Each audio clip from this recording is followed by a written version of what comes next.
우리는 오늘 출애굽기 2장 1절에서 10절까지의 말씀에 나타난 모세의 출생을 통하여 어떻게 다음 세대를 믿음으로 키워야 하는지를 함께 살펴보고자 합니다. 오늘의 본문은 모세가 태어났을 때의 모습을 이야기하고 있습니다. 본문에서 한 여자가 임신하여 아들을 낳았는데 그를 숨기고 심지어는 아이를 상자에 담아 강가에 두게 되는 모습을 보게 됩니다. 이 모습을 이해하기 위해서는 우리는 1장의 내용을 통해서 당시의 시대적인 배경을 살펴보려고 합니다. 애굽에 요셉을 알지 못하는 새 왕인 파라오 왕이 세워지고 애굽을 다스렸습니다.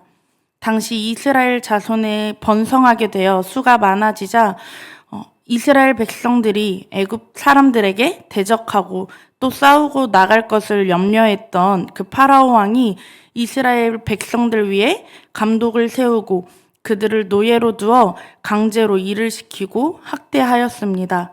그러나 이스라엘 백성들이 학대를 받았을 때 수가 줄어들기는커녕 더욱더 번성하고 그 수가 더 많아졌습니다. 그에 더 두려워졌던 파라오 왕은 히브리 산파들을 시켜서 히브리 여인들이 아이를 낳을 때에 아들이면 모두 죽이라는 명령을 내렸습니다. 이렇게 해서라도 파라오 왕은 이스라엘 백성의 수를 줄이고자 했던 것 같습니다. 그러나 히브리 산파들은 왕의 명령을 어기고 남자아이들을 살려두었습니다.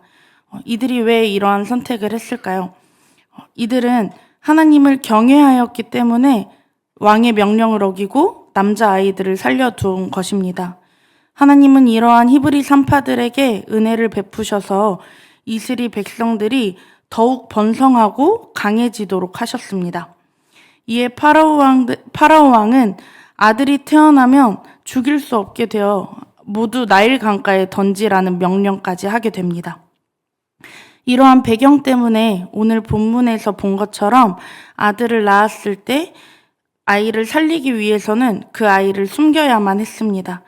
그리고 왕의 명령대로만 해야 한다면 이 아이는 죽어야만 했고 나일강에 던져서 죽여야만 했습니다. 그런데 이 여인은 아들을 살려두었습니다. 이 아이를 살려둔 여인의 마음에서 이 상황을 이해해 보려고 하면 당연히 이해가 될 것 같습니다. 10달 동안 내가 품고 있던 이 아이가 너무나도 예쁜데 남자아이라는 이유로 나일 강가에 버려서 던져서 죽여야만 한다면 우리는 그렇게 할 수 있을까요? 당연히 저도 못할 것 같습니다. 내가 낳은 이 예쁜 아이를 어떻게 해서라도 살리고 싶고 어떻게 해서라도 내가 키우고 싶었을 것 같습니다. 성경에서는 이 여인이 아이를 살린 이유를 이렇게 설명하고 있습니다. 오늘 본문의 2절 말씀입니다. 우리 함께 읽도록 하겠습니다. 시작. 그 여자가 임신하여 아들을 낳으니 그가 잘생긴 것을 보고 석 달 동안 그를 숨겼으나. 본문에서는 이 아이가 잘생긴 것을 보고 여인이 숨겼다고 기록하고 있습니다. 얼마나 잘생겼길래 그 갓 태어난 아이를 살리고 싶었을까요? 지금 나오는 아이돌들이나 혹은 배우들보다 더 잘생겼을까요? 그렇기 때문에 이 아이를 살려둔 것만은 아닌 것 같습니다. 이 성경이 그렇다면 왜 그가 잘생겼다고 기록을 하고 있을까요? 이 잘생겼다는 말을 언어로 살펴보면 하나님이 세상을 창조하실 때 말씀하셨던 보시기에 좋았더라 라는 단어와 같은 단어를 사용하고 있습니다. 다시 말하자면 이 아이가 지어진 그 모습이 하나님이 보시기에 좋았더라 라는 말씀과 동일한 말씀입니다. 이렇게 하나님이 보시기에도 좋은 아들이셨기 때문에 이 여인은 아들을 버릴 수가 없었습니다. 숨겨서 키워온 것입니다. 그런데 아이가 점점 크고 울음소리도 점점 커졌을 것 같습니다. 이제는 그 아이를 숨길 수가 없는 시기가 되었고, 그리고 이 여인은 이렇게 행동하게 됩니다. 오늘 본문의 3절 말씀입니다. 읽겠습니다. 시작. 더 숨길 수 없게 되며 그를 위하여 갈대 상자를 가져다가 역청과 나무진을 칠하고 아기를 거기에 담아 나일 강가 갈대 사이에 두고. 여인은 아기를 위하여 갈대 상자를 가져옵니다.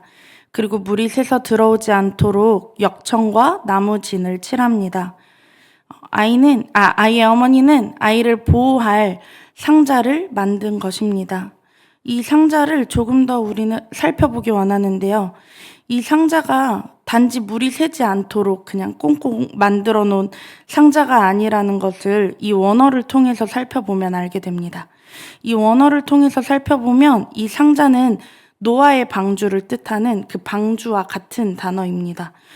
방주를 이야기하면 우리는 자연스럽게 노아의 방주가 떠오르게 되는데요. 방주는 키가 없는 배를 가리킵니다. 내가 원하는 방향으로 갈 수 없는 배입니다. 그렇기 때문에 노아의 방주 또한 하나님이 이끄시는 방향으로 나아갔어야만 합니다.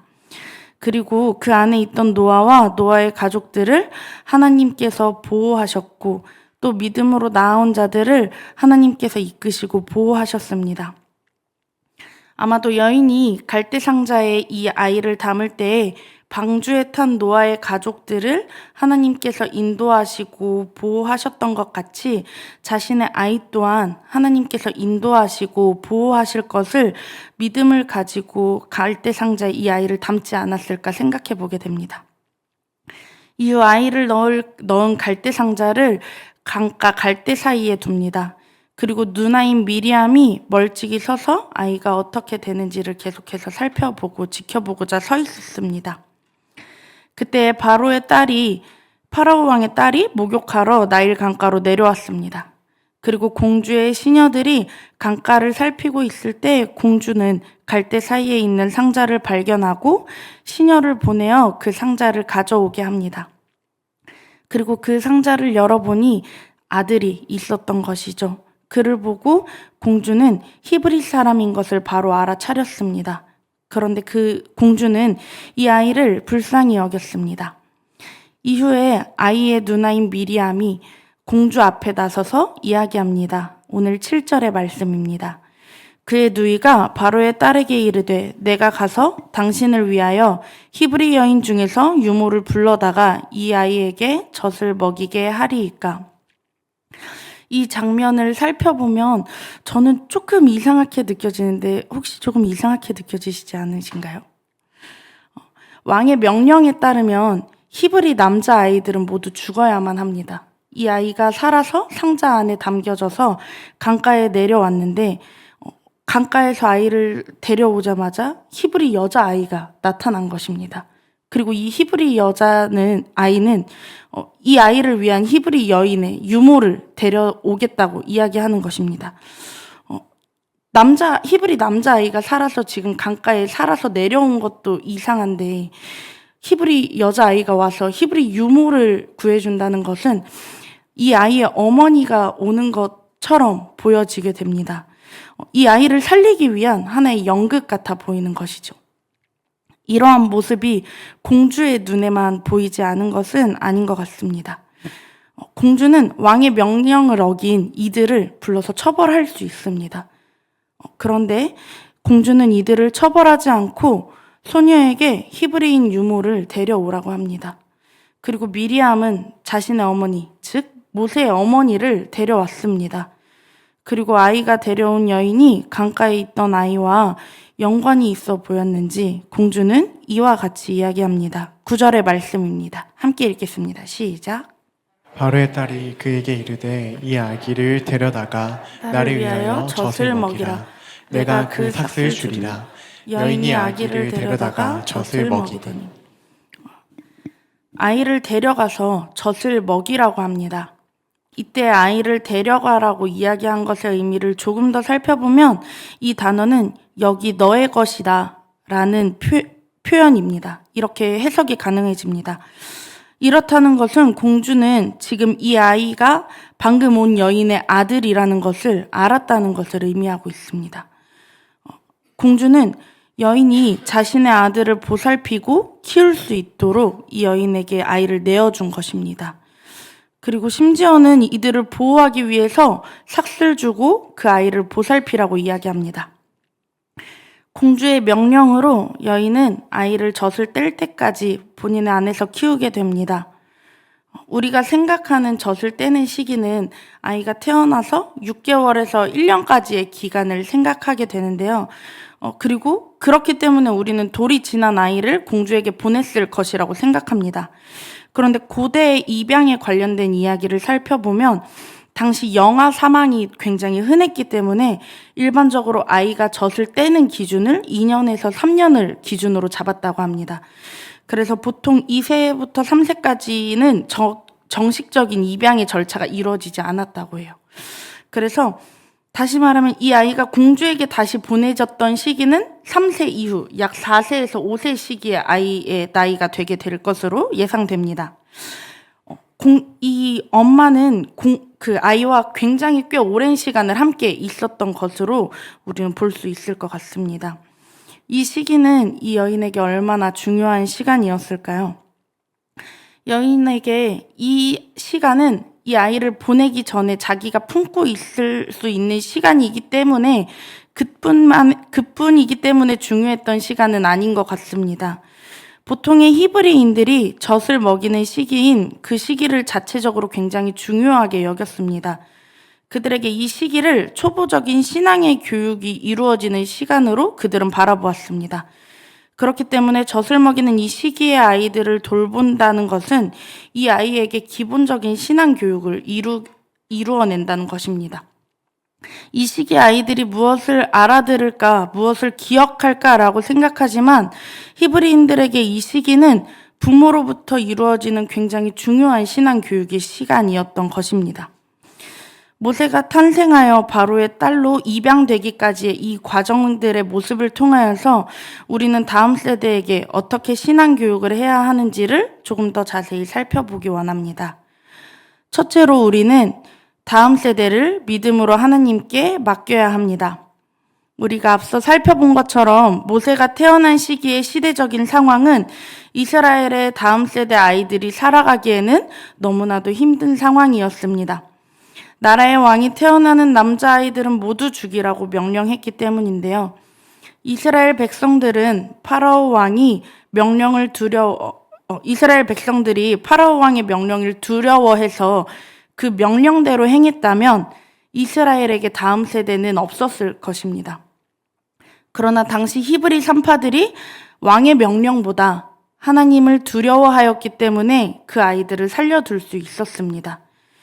또한 모세의 어머니는 왕의 명령에도 두려워하지 않고 그 아이들을 살려두었습니다. 그리고 하나님이 그를 지키시고 인도하실 것이라는 그 믿음을 가지고 갈대 상자, 그 작은 상자에 아이를 넣고 강가에 둠으로써 하나님의 인도하심을 바라보고 하나님께 맡겼습니다. 이처럼 히브리 산파들과 모세의 어머니의 행동으로 인해 이스라엘 백성들은 하나님께 쓰임받는 모세를 통해서 출애굽을 하게 됩니다. 그리고 다음 세대들이 약속의 땅으로 들어갈 수 있게 됩니다. 이러한 시대적인 어려움들이 히브리 산파들과 모세의 어머니에게만 있었던 일은 아닌 것 같습니다. 그 시기에만 있었던 일들은 아닌 것 같습니다. 지금의 다음 세대들 또한 현재의 시대적인 상황과 문화로 인해서 현재의 문제와 하나님 사이에 선택하는 것, 그 사이의 갈림길 위에 서 있음을 우리는 항상 보게 됩니다. 단편적으로만 살펴봐도 주일 예배를 드리기 위해 나오기까지 우리 다음 세대들에게는 굉장히 많은 선택지들이 주어집니다. 취업이 어려운 청년들에게는 그들의 취업에 필요한 스펙을 쌓기 위해 배워야 하는 것들이 그들에게는 선택지가 될 것이고, 또 청소년들에게는 그들의 대학을 위한 수업들이, 또 학업들이, 또 그리고 친구들과 가는 여행들이 그들에게는 선택지가 될 것입니다. 또 어린 자녀들에게는 주말에 놀러 가는 것이 부모님과의 쌓는 그 추억들이 우리 아이들에게 주어지는 선택지일 것입니다. 이러한 어려움들이 지금의 우리 다음 세대들에게도 존재하고 있습니다. 또한 다음 세대를 양육하는 우리에게도 이와 같은 선택지들이 동일하게 주어지는 것 같습니다. 우리 다음 세대들이 학업을 선택하게 두는 것, 또는 우리 아이들과 놀러 가는 것, 이러한 단편적인 선택지들이 우리 안에도 항상 존재하고 있습니다. 이러한 아주 단편적인 예를 설명한 것이고, 세상을 살아가는 다음 세대들에게는 하나님의 자녀로 살아가는 것 자체가 그들이 매일매일 싸워나가는 현실이고 그들에게 매일 주어지는 선택지입니다. 이 시대의 수많은 선택지와 갈림길 위에 서 있는 다음 세대를 위해 부모 세대인 우리가 해야 할 것은 무엇일까요? 히브리 산파들이 하나님을 경외함으로 한 선택과 같이 우리 또한 하나님을 경외함으로 지혜를 구하고 선택을 하면서 다음 세대를 세워나가기를 소망합니다. 또한 모세의 어머니가 한 선택처럼 하나님의 인도하심과 보호하심을 구하면서 다음 세대를 믿음으로 하나님께 맡기는 부모 세대가 우리가 되기를 소망합니다. 둘째로 다음 세대의 신앙 교육은 어린 시절부터 꾸준히 이루어져야 합니다.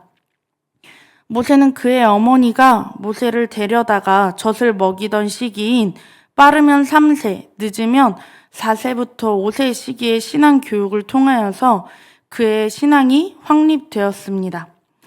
이 시기의 교육은 쉽지만은 않습니다. 그럼에도 불구하고 그의 어머니는 계속해서 그에게 신앙 교육을 했을 것으로 보여집니다.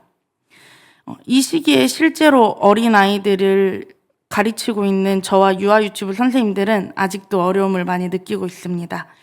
이 아이들이 알아듣고는 있는 건지, 또 반응이 없고 답이 없는 우리 아이들이 말씀을 잘 알아듣고 있는 건지, 또 이 아이들에게 말씀을 전하는 이 시간에 나 혼자만 떠드는 것은 아닌지, 이 말들이 공중에만 돌아다니는 말들이 아닌지 항상 의심하고 또 우리는 느낄 때가 너무나도 많습니다. 그런데 한 번씩 하나님의 일하심을 경험하고 하나님이 이 아이들을 돌보시고 있다는 것을 느낄 때가 있습니다. 지금 유아유치부의 5세 아이의 이야기인데요. 이 아이는 예배 시간에도 가만히 있고 다른 아이들이 다 일어나서 뛰는 찬양 율동 시간에도 앉아 있습니다. 심지어 누워 있습니다. 말씀 듣는 시간엔 당연히 누워 있고 말씀 암송을 그렇게 신나게 하는 아이들 속에서도 잠을 자려고 열심히 노력합니다. 그 눈을 감고 그 시끄러운 상황에서도 어떻게든 잠을 자겠다는 그 굳은 의지가 보입니다. 그런데 이 친구는 한 달에 한 번씩 있는 그 말씀 암송 시간에도 자기 쌍둥이인 이제 자매가 같이 끌고 나가려고 해도 절대 싫다고 손을 뿌리칩니다. 계속해서 뿌리치고 작년 한 해 한 나간 횟수가 6번도 안 될 것처럼 저희는 이제 생각되어집니다. 그런데 이 친구가 심지어 올해 초에는 예배실에 들어가기도 싫다고 이제는 엄마 손을 붙잡고 들어가지 않겠다고 이렇게 떼를 쓰고 있었습니다. 그런데 이 친구가 어느 날부터 이렇게 예배 시간에 굉장히 즐겁게 들어오기 시작했습니다. 찬양 시간에 일어나서 율동을 하는 것도 신기하고 이 아이가 예배 시간에 눈 뜨고 있는 것도 신기하고 말씀 암송을 손으로 따라하는 것도 신기합니다. 그 부모님은 이 아이가 말을 굉장히 잘하는 친구라고 했는데 저희는 올해 들어와서 그 친구 목소리를 처음 들었습니다. 말씀 암송을 본인의 입으로 따라하기 시작했습니다. 심지어는 나와서 그 말씀 암송 발표하는 시간에 나와서 같이 하기도 했습니다. 그리고 성경학교 마지막 날, 지지난 주일이죠. 예꼬들이 배운 말씀들을 잘 기억하고 있는지 이제 후속 활동으로 게임 활동을 진행했습니다. 당연히 우리 6, 7세 아이들은 그 순서대로 말씀을 잘 놓을 것이라고 저희는 생각을 했고 예측을 했지만 4, 5세 친구들은 항상 말을 해도 반응이 없는 친구들이기 때문에 이 친구들을 항상 도와줘야겠다라고 생각을 하고 저희는 준비를 하고 있었습니다. 그런데 정말 이 친구가 말씀을 안 듣는 것 같았는데 본인 혼자서 다른 5세 아이들은 풍선을 날리기에만 급급했는데 그 친구는 풍선은 둘째 치고 말씀을 순서대로 정리해서 두기 시작했습니다. 6세 아이들도 조금은 힘들어했던 활동인데 5세 친구가 혼자서 하는 모습을 보고 선생님들과 다 같이 기립박수를 쳤습니다. 그렇게 우리 5세, 6세 친구들 또 7세 친구들, 4세 친구들에게 우리는 볼 수 없었지만 하나님께서 그 안에 계속해서 일하셨음을 우리는 보았고 또 발견하는 시간이 계속해서 있습니다. 이렇듯 신앙교육은 어린 시절부터 꾸준히 이 아이들 안에 이루어져야 합니다. 이는 어린 시절에만 이 신앙의 교육이 이루어져야 한다는 것이 아닙니다. 어린 시절부터 꾸준히 이루어지는 것이 중요합니다. 하지만 어린 시절부터 꾸준히 신앙 교육을 받아왔다고 해도 신앙이 흔들리지 않는 것은 아닙니다. 흔들리지 않는 신앙생활을 하지 않는다는 것은 아닙니다. 오늘 본문 이후에 모세는 장성에서 고되게 노동하는 히브리 사람을 치는 애굽 사람을 보게 됩니다. 그리고 모세는 주변에 사람이 없음을 보고 애굽 사람을 쳐서 죽이게 됩니다. 이 일을 알게 된 파라오 왕이 그를 죽이려고 찾자 모세는 두려워 미디안으로 도망하게 됩니다. 그리고 그곳에서 낳은 아들의 이름을 통해서 모세가 낯선 땅에서 나그네로 살아가고 있음을 우리는 발견하게 됩니다. 모세가 어린 시절 신앙 교육을 받았지만 그 이후의 모습은 타지에서 나그네로 있는 모습으로 보게 됩니다. 이는 다음 세대뿐만 아니라 우리도 어린 시절 신앙 교육을 꾸준히 받아왔지만 어떠한 때에는 신앙에서 조금 떨어져서 살아가는 모습을 발견하게 되는 것과 비슷해 보입니다. 그렇다면 다음 세대를 위해서 우리는 무엇을 해야 할까요? 셋째로 우리는 다음 세대를 위해 간절히 간구하고 부르짖어야 합니다. 23절에서 25절의 말씀을 보면 이스라엘 백성들은 탄식하며 하나님께 부르짖었습니다. 하나님은 그들의 부르짖음을 들으시고 그들의 조상들과 한 언약을 기억하셨습니다. 그리고 25절에 이렇게 기록하고 있습니다. 이스라엘 자손을 돌보셨고 기억하셨다고 기록하고 있습니다. 이러한 이스라엘 백성들을 위해서 하나님은 다시 모세를 부르시고 그를 이스라엘 백성을 애굽 땅에서 구해내는 자로 사용하십니다.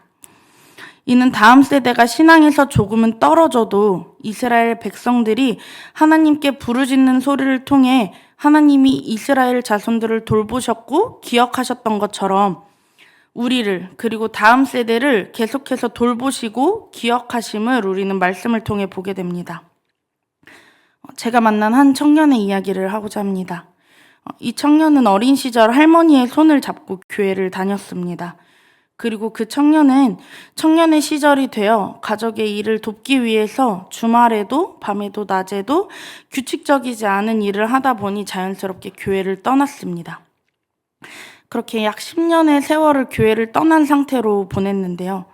우연히 저와 만나 이야기를 하다가 교회를 가지 않겠냐는 이야기를 듣고 어린 시절 할머니와 함께 가던 교회에 홀로 가서 수요 예배를 드렸습니다. 그날 예배를 드리는데 이유를 알 수 없는 눈물이 계속 흘렀다고 합니다. 그리고 예배를 마치고 나왔는데 교회 권사님이셨던 할머니를 기억하는 성도님들이 나오셔서 그 청년의 손을 꼭 잡아주시면서 이렇게 말씀하셨다고 해요. 권사님이 손주들을 위해서 그렇게 많이 기도하셨어요. 이 말씀을 듣고 이 청년은 마음이 굉장히 어려웠다고 합니다. 이 청년에게 할머니의 기도는 자신에게 있었다고 생각한 적이 없었기 때문입니다. 그 청년은 지금도 계속해서 신앙생활을 하고 있습니다. 그리고 이 청년이 이렇게 신앙생활을 할 수 있었던 것은 부모 세대의 기도를 통해서 다음 세대가 하나님께 다시 돌아왔음을 단편적으로 보게 된 사건이었습니다. 지금은 하나님과 잠시 멀어졌어도 다음 세대들이 우리의 간절한 기도를 통해서 하나님께 다시 돌아오게 될 것이라는 소망을 가지고 다음 세대를 품고 기도하는 부모 세대가 되기를 소망합니다. 하나님은 하나님의 백성들이 탄식하여 부르짖는 기도를 들으십니다. 그리고 하나님은 그 기도를 통해서 하나님의 백성들을 돌보시고 기억하십니다. 그리고 그들을 불러 하나님 나라의 일을 위하여 사용하십니다. 이러한 일들이 우리와 우리 다음 세대에게도 계속해서 일어나기를 소원합니다. 오늘 살펴본 모세의 성장 과정을 통해서 부모 세대는 믿음으로 다음 세대를 하나님께 맡겨드려야 함을 보았습니다.